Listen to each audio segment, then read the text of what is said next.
If you're a parent navigating the world of international education, you're probably caught between two absolute giants, the famous rigor of Singapore math and the incredibly widespread U.S. Common Core. Now, they're both considered world-class, but here's the thing. They are fundamentally different. So let's unpack what that really means for your child. Does the very idea of moving your child from one of these systems to the other feel, well, a little overwhelming? Maybe you're wondering how on earth to prepare your student in Singapore for a U.S. university, or maybe you're in the U.S. and your child's school uses these Asian math methods.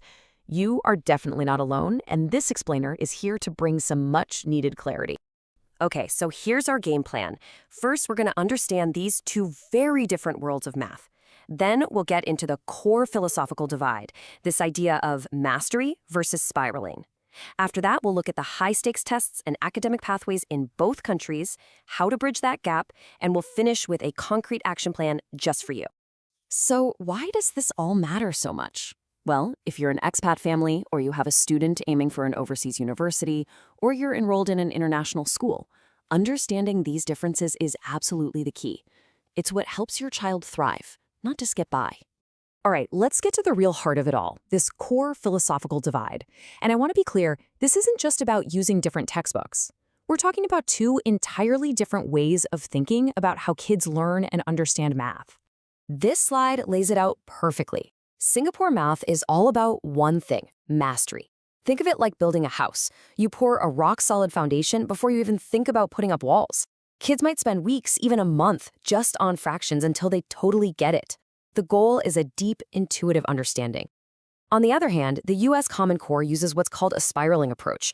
You'll touch on a topic, like geometry, one year, then you'll come back to it the next year and the year after, each time going a little deeper. The idea here is to reinforce concepts over the long haul. So how exactly does Singapore math build that deep mastery? Well, one of their most powerful tools is something called the CPA approach. It stands for Concrete, Pictorial, Abstract. So a child learns a concept first with concrete objects they can actually touch, like blocks. Then they move to drawing pictorial representations of those objects. And only after they've mastered that do they move to the abstract numbers and symbols.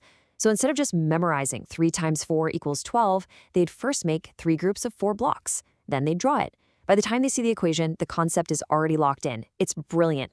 And here is the single most important takeaway for parents. Moving between these systems can be really jarring for a kid. A child going from a U.S. school to one in Singapore might suddenly feel like they're in a pressure cooker, just focusing on one topic with incredible intensity. And going the other way, a student from Singapore might feel the U.S. pace is slow, right up until they're faced with complex problems that require a type of thinking they haven't been prepared for. Now, let's talk about how these different ways of learning play out in the real world, with high-stakes exams and getting into university. Because how you learn math has a direct impact on how you're tested, and which doors those tests can open for you. In Singapore, the academic journey is incredibly structured. It's basically a series of major national exams. You've got the PSLE at the end of primary school, which literally determines where you go next. Then come the O-levels, and finally the A-levels or the IB diploma to get into university. And at every single one of those gates, math is a critical, non-negotiable component. Now, the U.S. pathway looks a bit different. It's often described as more holistic, but it's just as competitive. Those big standardized tests, the SAT and the ACT, are hugely important for college applications. And they test not just what you know, but how fast you can solve problems.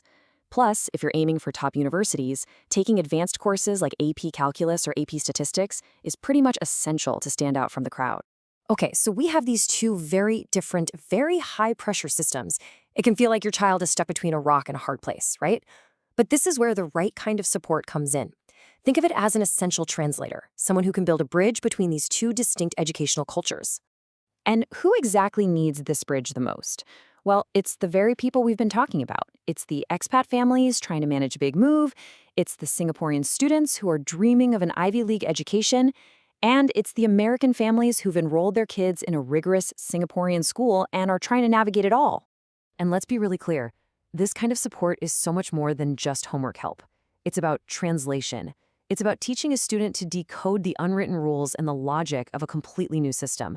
It's about spotting those potential curriculum gaps before they turn into real problems. Let's make this super concrete. Imagine a student from Singapore. They are brilliant at math, a real star. But the first time they see an SAT, it can be a total shock. The questions are worded in a tricky way, and the time pressure is just intense. The right support can teach them the specific test-taking strategies they need to translate that deep math knowledge into a fantastic score. And now let's flip it. What about an American student in a Singapore-style math program? They can learn these incredibly powerful techniques, like bar modeling. That's where you use simple rectangular bars to visually map out word problems. It's a cornerstone of the Singapore system, and honestly, it can totally revolutionize how a student tackles complex problems, turning them into clear, simple diagrams. All right, we've talked about the philosophies, the high-stakes pathways, and how to bridge the gap. Now for the most important part. What can you, as a parent, actually do? Here are 3 clear, actionable steps you can take to set your child up for success.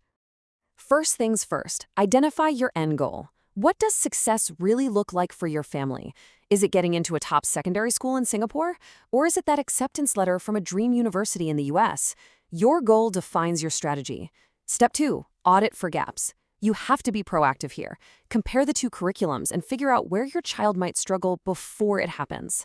And third, and this is so crucial, seek bicultural expertise. Don't just find any math tutor. Find an educator who truly understands the nuances of both the curriculum and the culture of both systems. At the end of the day, all of this really boils down to a much bigger question, doesn't it?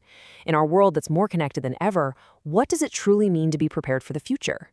It's probably not just about mastering one curriculum. It's about building skills like adaptability and critical thinking. And preparing our kids for that future, well, that's the most important problem any of us can ever hope to solve.